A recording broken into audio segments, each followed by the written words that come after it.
It is not everybody you see in prison that is suffering for a crime that they committed. This man spent more than 14 years in prison for a crime he did not commit. Some Nigerian police officers set him up. When he came out of prison, he discovered that the lady he was going to marry had gotten married to someone else with 4 children, and his daughter had grown from 6 months old to a 14 years old girl that was preparing for university. This man lost everything he had in his life. Today, he's here to share his story, and this story is going to make some of you really sad.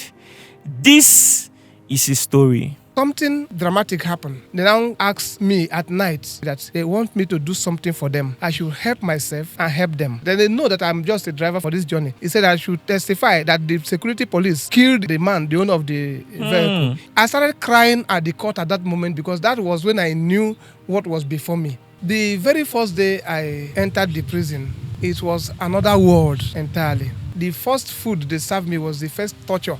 When they brought the soup, I knew I was in soup. Hi, I am Chinedu Eze. I was framed up by the Nigerian police officers in 2005.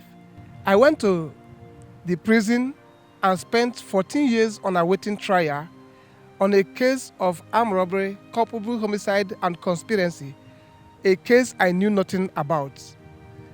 And I am here to tell you the story.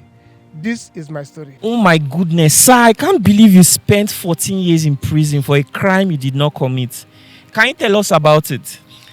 Yes, sometime in 2005, I was a driver to a certain company here in Abuja, Jabi precisely. So my duty, I was a special driver. My duty was to convey a vehicle to long distances for those who cannot drive to long distances. So by November 2005, a man came to the office with a police security that was with him to register for a journey to the northern part of Nigeria, Sokoto State precisely. So their journey was registered in the office, and the chairman assigned me to drive the vehicle. So I drove the vehicle to Sokoto State. We got to Ilela, and we met a checking point, police checking point, and they intercepted us and requested for the particulars of the vehicle. The man gave them the particulars of the vehicle. So after going through the particulars, they returned back to the man and said, "Where is the custom duty of the said vehicle?" And from there, an argument ensued because the man challenged them that they had no right to ask for custom duty, that it is the duty of custom to demand for custom duty. And the police said, as in their usual manner, "Are you teaching me my job?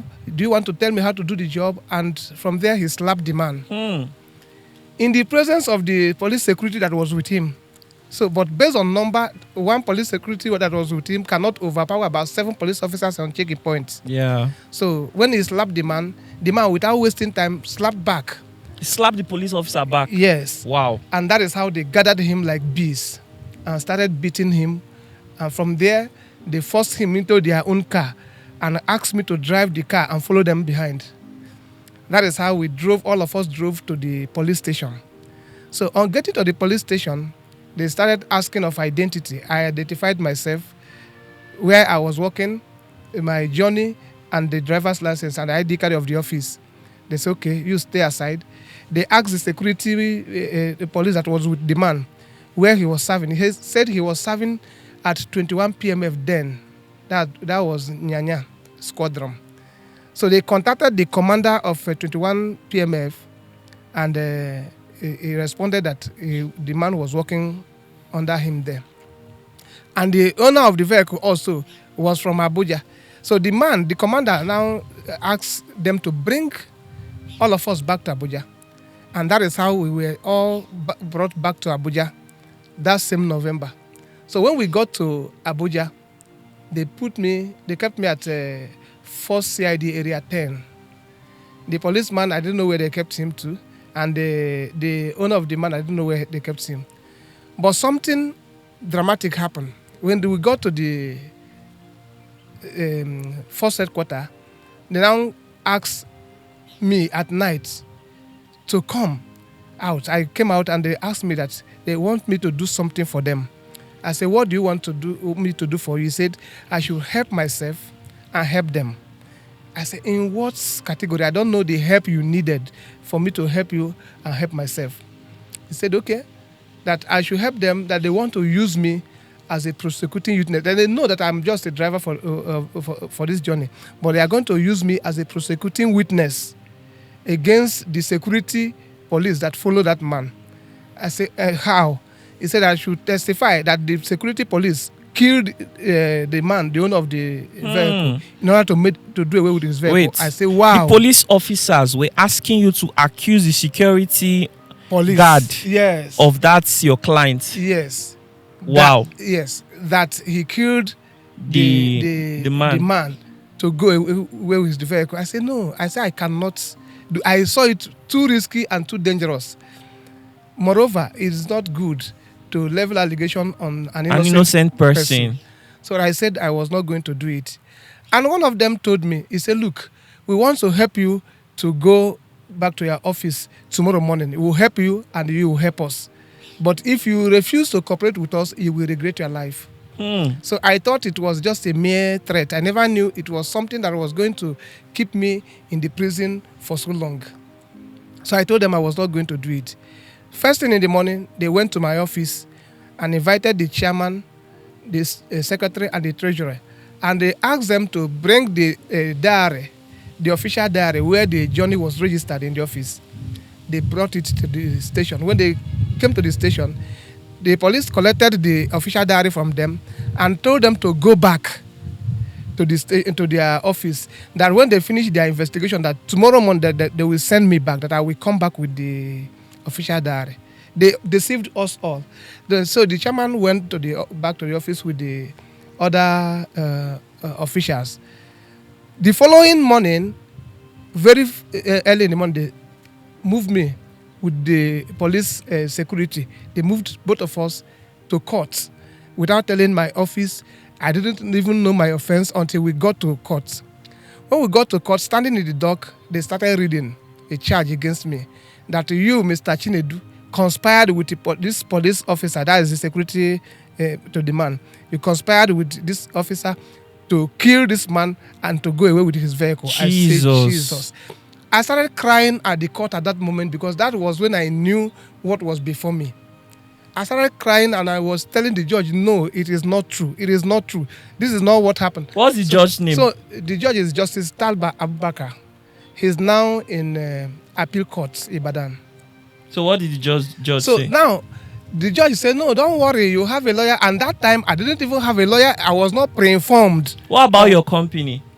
They didn't even know that Why won't they know? What kind of company is that? No, they didn't know that I will be taken to the court. They has told them to go back to the office, that I'm coming back with the official diary. So when they went back to the office in the morning, early morning, they are still expecting me to come back to the office. They moved me to court. So nobody was preparing for me to be in court. No lawyer, nothing. The office is not even aware that I have gone to court. This is pure evil. I am telling you. So they started reading that thing that I, Chinedu, I conspire with a policeman to kill the owner of the vehicle in order to go away with his vehicle. I told the judge, I said, no, that is not what happened. The judge told me, say, Chinedu, just calm down. A lawyer will speak for you. So one lawyer stood up in the court and said, I will stand for him.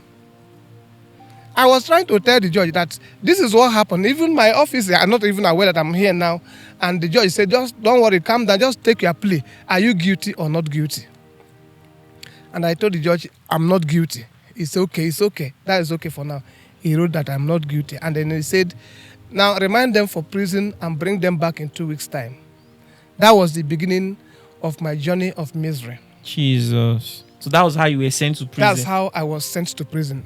My office got to know that I was already in the prison. Before they knew, I was already in the prison. So they started, and then the way the police packaged it, one of the issue that... Do you know this police officer's name? Yes, I know their name. Please mention their names. One is Abayomi. I think I've forgotten the second name, but one is Abayomi. One is Abaze Emmanuel. Which police station in Abuja? That was a force CID, Area 10. Area 10. Yes. Which year was this?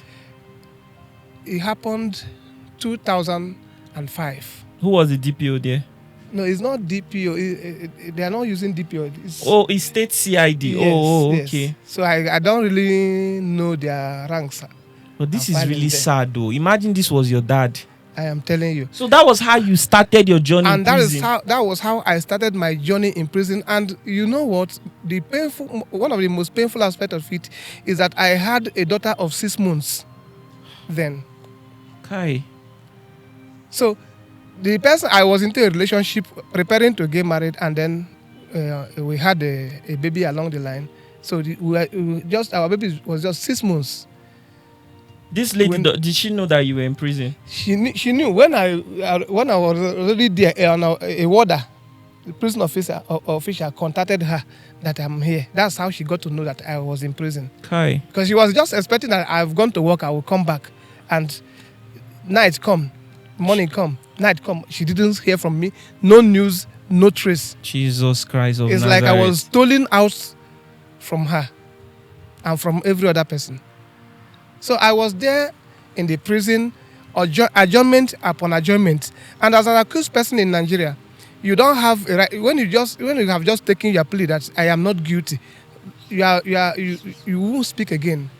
It will now be prosecutor to start lying to the courts. Have evidence. I will bring evidence tomorrow. I will bring evidence next tomorrow. Sometimes for 4 years I will not see the judge. I will not use my eyes to see the judge that is handling my case. More the judiciary system in Nigeria is sometimes a big mess. The judge will be on seat, but the prosecutor, they kept changing prosecutor to 7 prosecutors that handled the case. 7 prosecutors. This one will handle it and play and go and transfer to another one. Another one will come and say, I'm just new in this case. They just assigned this case to me. I need to study the case.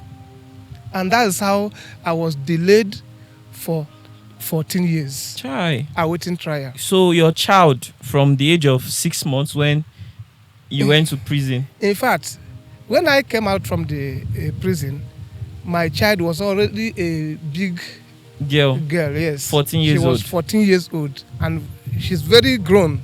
Did your your lady stay with you? Before I came out, she's already married with 4 kids in her husband's house. Chai. So I came out, I lost everything. But before my coming out, in the prison there, let me say I lost my relationship. I lost everything I've ever worked for. My house where I was living was demolished because I was living in Apo then. It was demolished alongside my properties. Everything. I just lost everything for nothing, for committing no crime. And the prison condition, the suffer that was in prison, the suffer that I experienced in the prison for doing nothing is something that I will never forget till I die. It is very painful to suffer for a crime that you did not commit. If I was suffering for what I did, I will bear it. I know, okay, this is a consequences of what I did. But to suffer for what you did not do is so painful. So that was the story.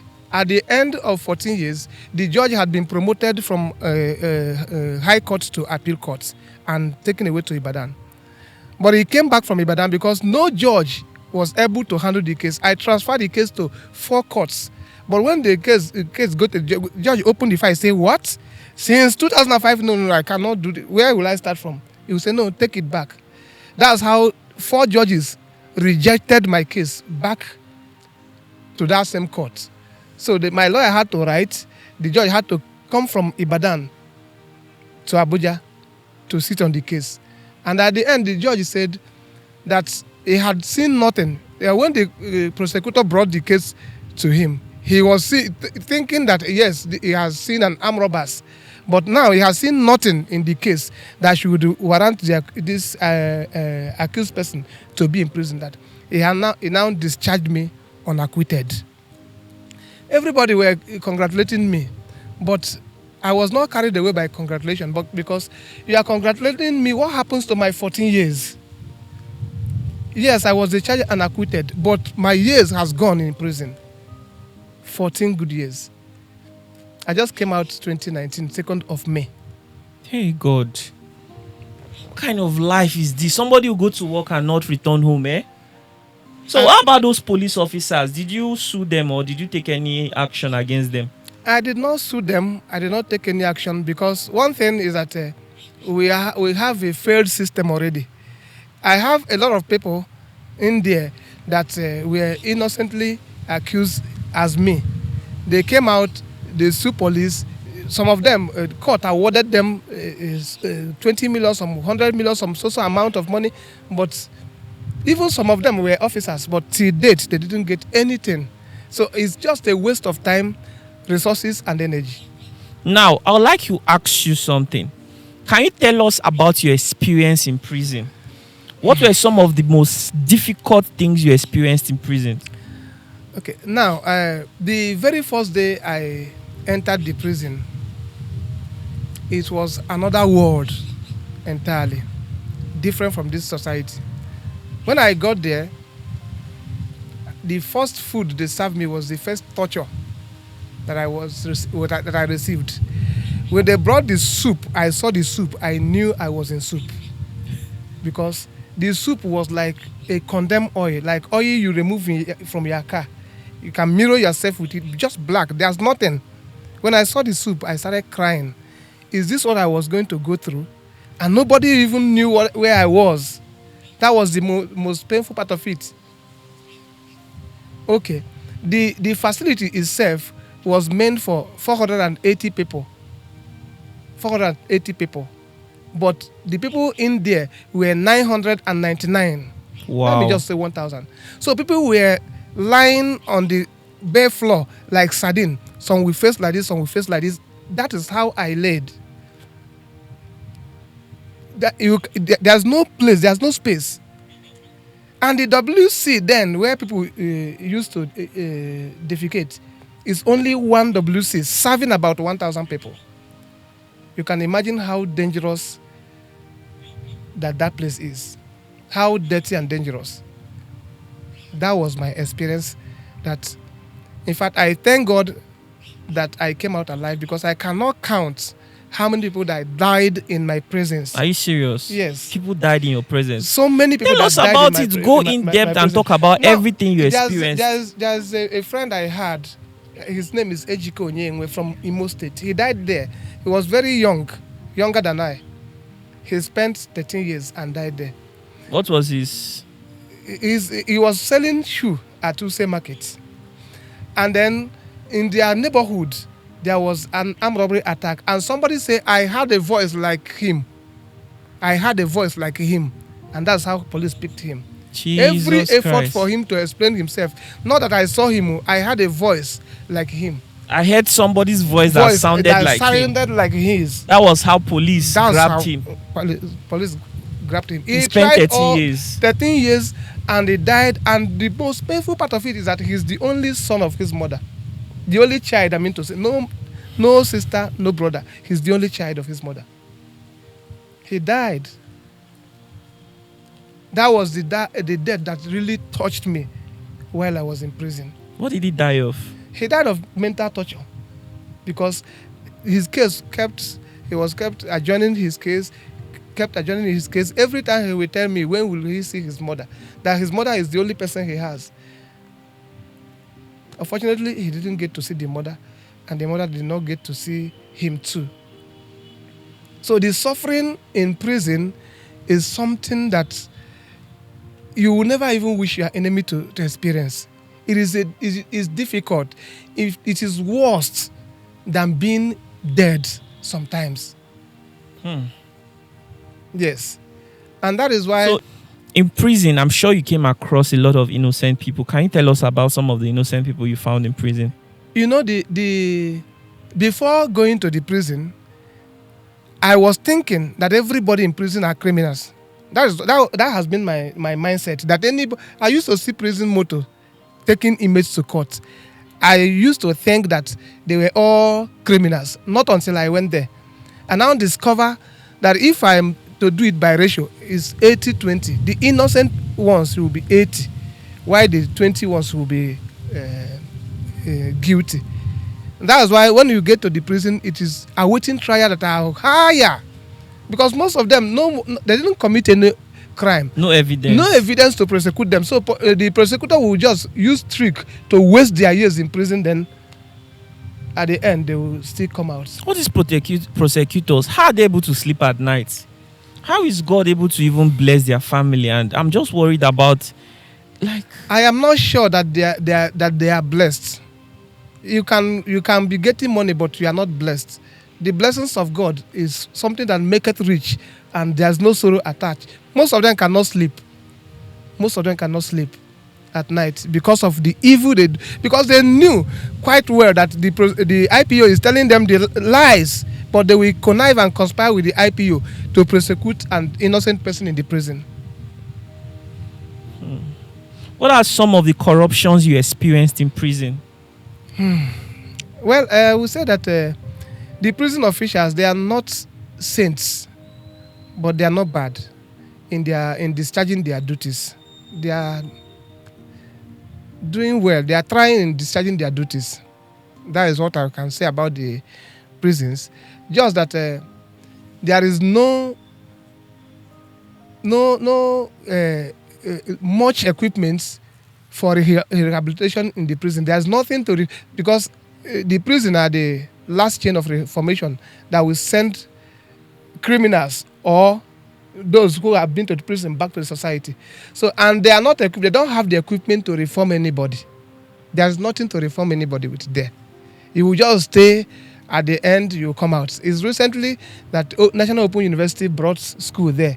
Their National Open University Study Center there, which I also took part and got my BSc from there, Peace and Conflict Resolution. Oh wow, that's interesting. Yes. That's good. Oh, that's good. So the 14 years you spent in prison did not go to waste. You came out with a BSc degree in Peace and Conflict Studies. What else did you achieve? What I achieved, I also wrote some books, The Living Dead. Can we see your book? My book. And the reason I wrote that... Please, let's see his book. Bring it. The Living Dead. What's the book about? The book is about my experience in prison. Oh, wow. Yes. How you spent 14 years in prison. How I spent my 14 years in prison, what led to my being imprisoned, and every other thing that anyone need to know about the case. Now, the Living Dead is that when you go there, people are living, but they are like dead people. They are not existing. There are people that have been there for years. Like I was interacting with somebody that just came out on Sunday, last Sunday. He came out, he spent 24 years and he's 46 years. He spent 24 years, he came out, he was looking very old, very old. I asked him, how old are you? He said 46 years. But he spent 24 years in prison. So that 24 years has shrunk him and turned him to an old man because of the prison condition. That one just came to this world to suffer. Yes. Because he went to prison when he was in his 20s. Yes. And came out when he was almost 50. Almost 50. So his and the average lifespan these days is not more than 60. Highest 70, highest. Highest is even 65 these days. Okay. Can you imagine? Jesus Christ of Nazareth. Why most of us will be so ungrateful for the freedom we enjoy.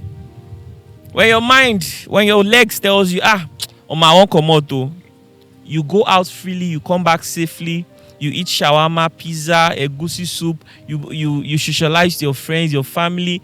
You don't know what God has done for you. Okay, let us not be so spiritual. You don't know how fortunate you are to enjoy freedom. A lot of people did not come to this life and enjoy freedom for so long. Some people at a very tender age, they got themselves in an unfortunate circumstances. The judiciary system in Nigeria is a big mess. And if more people don't come out to share their story, these people would not even know that things like this are happening. They won't truly see it. Maybe they'll just hear that, this man was innocent. But if people can come and truly narrate their story and talk about their losses, the torture they had to experience, some of the bad things that had to happen in their life because somebody did not do his job properly. I think that things will change. Maybe people begin to take their job more seriously.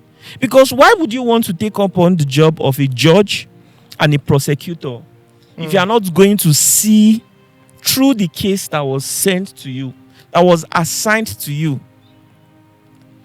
I'm a young person and there's so many things that I don't know yet. And that is why I depend on sharing stories like this to actually learn and to also educate the society. People need to be more careful. Some of you, you don't even have good relationship with your family. If something like this happened to you, nobody will even look for you. Kai. So you spent 14 years and you're able to write this book. This is really interesting. Yes, it's not just the book. I equally have songs because in there I got inspiration to compose songs and write songs. Right in there, I got about 157 songs. Jesus, that's a lot. Can you sing one for us? Yes. Just one. Okay. You're the best. All of them are good. There's Okay, no just best, sing one anyway. Okay, let me just sing this one. This stone that the builder rejected. The stone that the builder rejected. Oh, the stone that the builder rejected is become the chief cornerstone. That is the chorus. Okay, sing another one then. Okay. Oh, Kaka, there is no like you.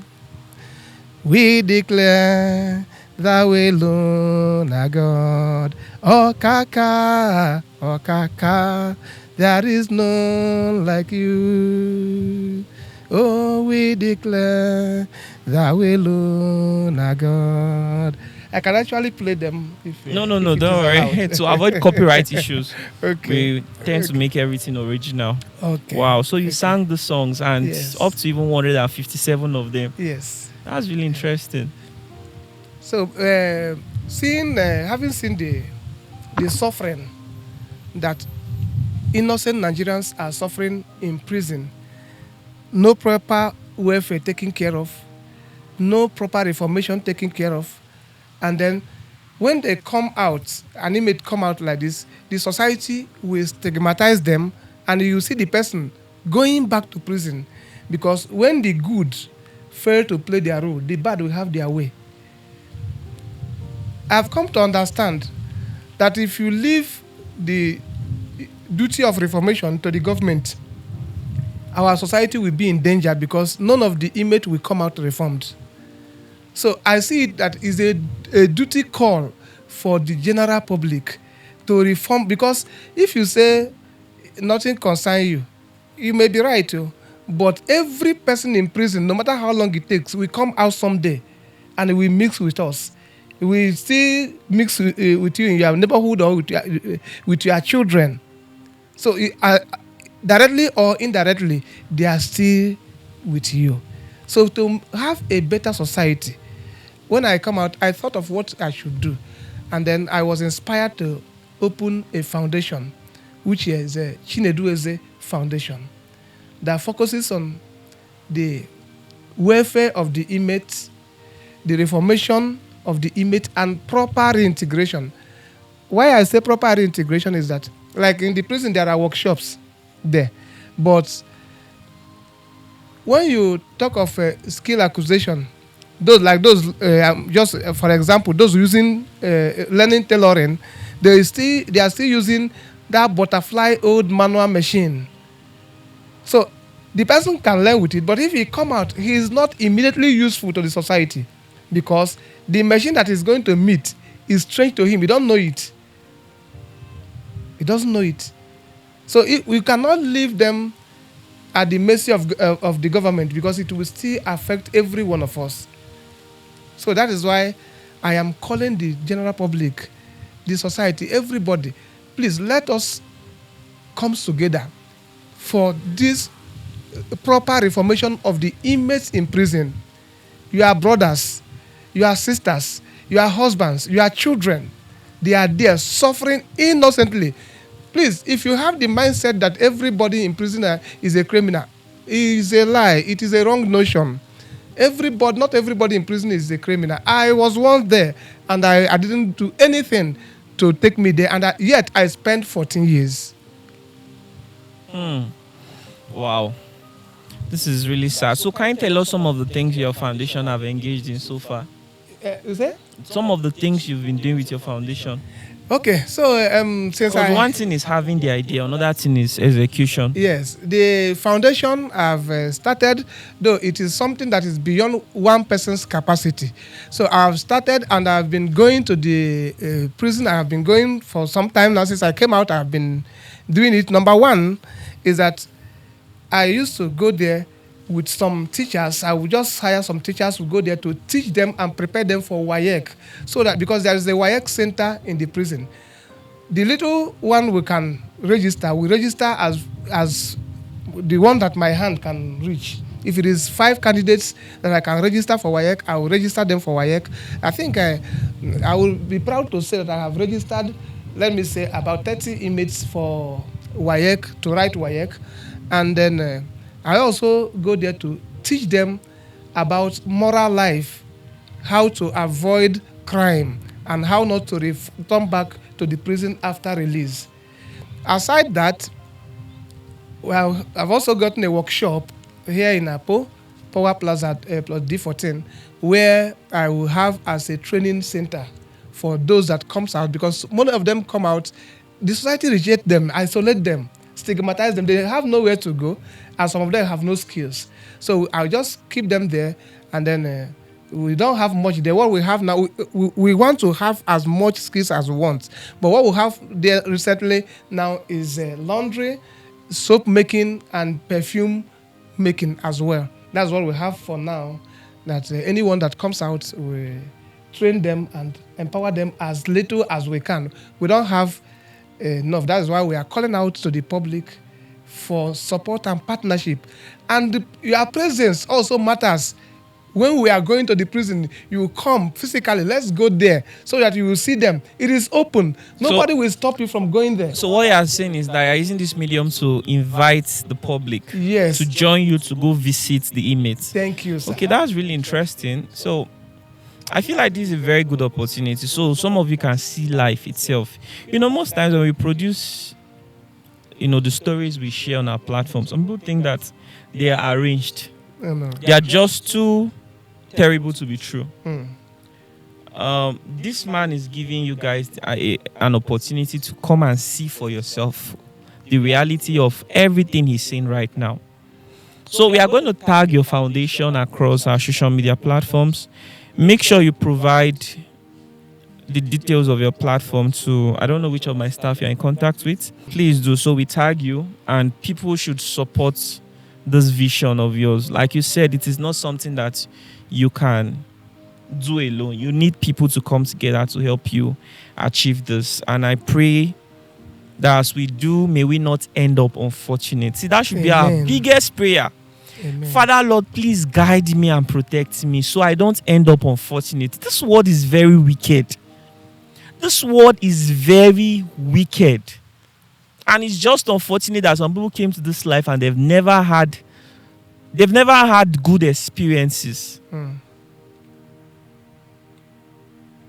Thank God for your life. Oh. And sir, 14 years in prison can break a man. Somebody will come out and start even causing harm to society. Yes. They'll go and start planting evil here and there. Because you've wasted their life. They've seen it all. What more can you do to them? Highest, they go to one spiritual place and go and protect themselves with everything they can protect themselves with. Go into the streets, carry gun and destroy every single person. Police officers, security people, judges, prosecutors, finish everybody. Go and steal, destroy, cause serious mayhem. 14 years of somebody's life is a very serious thing. I'm telling you that some people come out with that level of ambition, anger, frustration, vengeance. They want to revenge on society. Do you know that some persons used to ask me, when they read my book, they will say, is it a movie? Is it in a movie or is it real life? I say it's a real life. It's not a movie. It's me. I'm telling you my life experience is a real story, not a movie. Even me, as I'm here like this, I'm already even angry, honestly. The thing is angry. Like, the thing is is making me angry. Like 14 years of somebody's life, just like that. Now, your company, I don't understand how you spent 14 years in prison and your company did not even do anything. Were they not coming to see you? Did they not try to help you get a good lawyer? What was their role? My company gave me lawyer the first time, and then subsequently, when the chairman of the company died, that lawyer disengaged. They gave me another lawyer. So my company was there. Okay, they didn't supported you. Yeah, they didn't abandon me. They were there for me. Yeah. God bless them. Are you still working with them now? No, I'm no longer working What with do you them. do now? I'm just facing this foundation because I think that this is my reason for going to the prison. I look at it as a call because there are so many destinies that I need to liberate from that place. If you reach that place, if you look at the people that are there innocently and look at their condition, you will weep for this country. So I've decided to take it upon myself to liberate those souls, those destinies that are there. Are you married now? Yes, I'm married now. Oh, finally. Thank God. Yes. Do you have a child? Yes, I have a daughter again. Another daughter? Yes. So, the other of your daughter, how old is she now? She's now 19 years. 19? Yes. Yeah, she's in university. Yes, she's in school. She's in University, Calabar, Yeah. Unica. I'm sure by now she already knows your story. Yeah, sure. When I came out, I went to look for her because the mother has married. They are all But the mother told her some things. No, the mother never told her about me because she was just 6 months. That's true, though. So she was thinking that the other man was her father. Kai. Until I showed up, I went there, and But I hope you guys have a good relationship now. yes, we do. She's with me. She's with you now. Yes. Kai, everything you've lost in your life, I pray that God will give it to you back in tenfold. Amen. That's my prayer. Amen. God will give you speed. Amen. Speed to achieve all the things that is missing in your life. Amen. All the things that you've lacked, all the things you've been deprived of. Amen. And I pray that God is going to keep your family safe and secured. Amen. Your daughter is going to grow Amen. to be an inspiring figure. Amen. God is going to keep your family together. Finances Amen. is not something you lack. Amen. God will send you help. Amen. Even as you are telling your story right now, people are listening to you. I pray that God connects you with people who help you. Amen. To put you in place. Amen. Where you'll be able to sustain your family. Amen. Where you'll be able to carry this vision and drive it to where it's supposed to truly be. Amen. A lot of people have come out of prison and they've had ideas like this. They've had visions like this. But along the line, they've given up. I pray that will not be your own case. Amen. God will see you through, will give you strength, Amen. motivation, Amen. creativity. Amen. Take it far. Amen. Thank you, sir. You are inspiring, oh. God bless you. I'm telling you sir. that if something like that happens to me, I can't even say what I'm going to do. But I know a lot of people, because 14 years of my life gone just like that. I will want to visit those police officers. Even if they are not in Nigeria, I'll find them wherever it is they've gone. Whether they've retired. No, come on, what are you saying? I'll find them. A lot of people actually Because they have to to come out and say the truth. Yes. They have to come out. I'll find them. Their children, their wives, their loved ones. I'll find everybody. Because how do you just lose 14 years of your life? And there are 1,001 people there like me right now as I'm talking to you. There are 1,001 of them right there in the prison still suffering the same thing that I'm. Some of them were exchanged from the cell. In fact, a lot of things that. What do you think the Nigerian government can do to avoid? Is it wrong prosecution? Is it what it's called? Force, like the IG of police will not know it. He will think that all his police are discharging their duty fairly, but it's not true. Okay, the police are the ones in charge of arresting, and then taking to court. And what I want the court, the judiciary, to look at is not just every case they bring to you that you send to the prison immediately.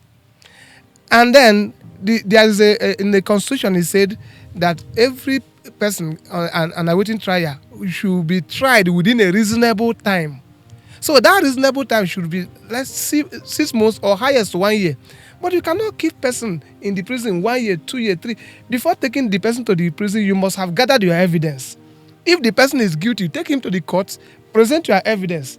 How will it take you 10 years and above to present evidence? I think that at this point, Lokiudu Studio should start looking to interview a judge or a prosecutor. Yes, it's possible that they too also have challenges that is beyond their capacity or control. Yes. That is making for things like this to happen. Yes. Do you understand? It might not be as a result of their own their own carelessness or their own. It might not just be their fault. I really do not understand the system so well.